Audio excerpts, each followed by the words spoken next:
This is Getting On with Life, Pastoral Wisdom for Successful Christian Living. I'm Chris Field, and this session is about holding your spouse. The traditional Christian wedding ceremony includes a range of vows that have been refined over a long time and have stood the test of time.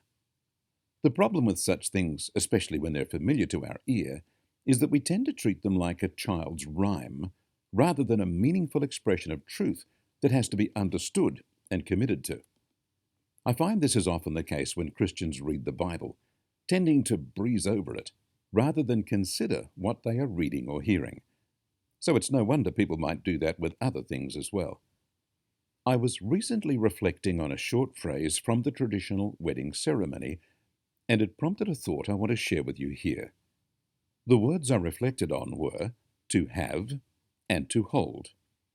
I was struck by the contrasting elements of the marriage relationship embodied in those few words, have and hold. So let me explain. A man or woman chooses to marry another person so they can have that person. They have them as their husband or wife, with all that the role represents to them. They have a feeling of ownership, or possession even, delighting in the fact that they have a wife or husband. Having a spouse means you can enjoy a physical relationship with them. It means you have their company and support. It means you are not alone or trying to deal with life on your own. It means you will share responsibilities and be considerate of each other. It means you will share life's workload together. People have used various expressions to explain what they enjoy about having their spouse, including, "You decorate my life," "You complete me," and "I am safe in your arms." People tell others such things as, "You have a beautiful wife," or "You have a wonderful husband." And the possessive term is used freely in the having. My wife and my husband are perfectly natural terms that don't offend anyone. This all relates to the word have, to have a wife and to have a husband. The other side of the relationship is embodied in the words to hold. Having and holding might seem like the same thing. Someone might say, "I have a wonderful husband and I hold him close." Or, "If I had a beautiful wife, I'd hold her and never let her go." But I'd like to suggest a different reflection of that word. I heard a couple sharing at a marriage session many years ago about how there was an upset between them.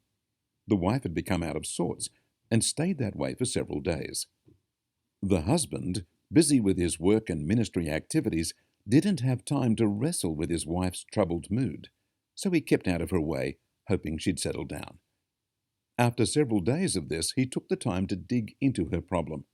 He had to convince her first that he was interested and was listening, since she was already upset that he hadn't wanted to know about her troubles for several days. It turned out she'd been deeply hurt by a phone call from a family member and didn't know how to process the hurtful things that were said. When the husband realized what the problem was, knowing this is something that had happened before, he held her in his arms and let her pour out her pain on his shoulder. That was all she needed.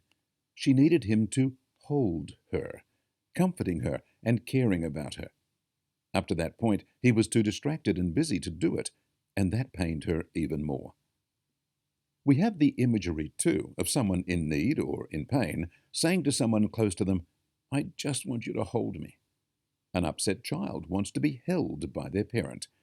A man dealing with his insecurity or trauma wants to be held by his wife.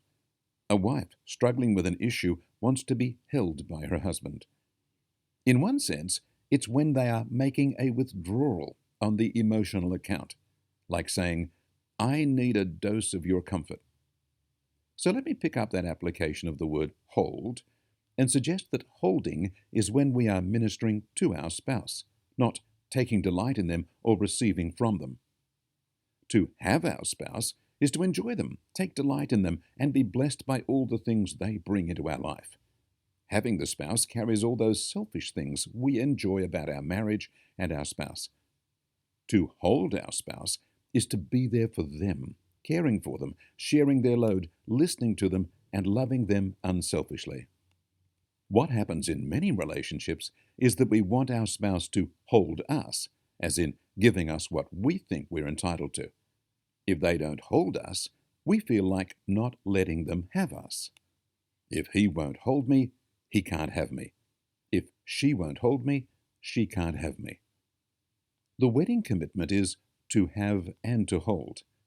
When we deny our spouse their right to us as husband or wife, we are not holding them, but only wanting to have them. I know that there's an equality here, like a balance between the having and the holding. Marriage is not one-sided, where we can demand that we can have the spouse, but don't take time to hold them. Experience shows that when someone feels loved, held dearly, they are more ready to delight in and please the one who loves them. While it's not an absolute, it's the way it tends to work in normal relationships with good-willed people. So for those who are married, take a moment to reflect on the have and hold elements of your relationship, and maybe take time today and each day to be sure to hold your spouse. Hold them dear. Hold them in your arms. Hold your attention on them, making the marriage a blessing for them. Maybe then you will be all the more delighted that you have them. And may the Lord bless you.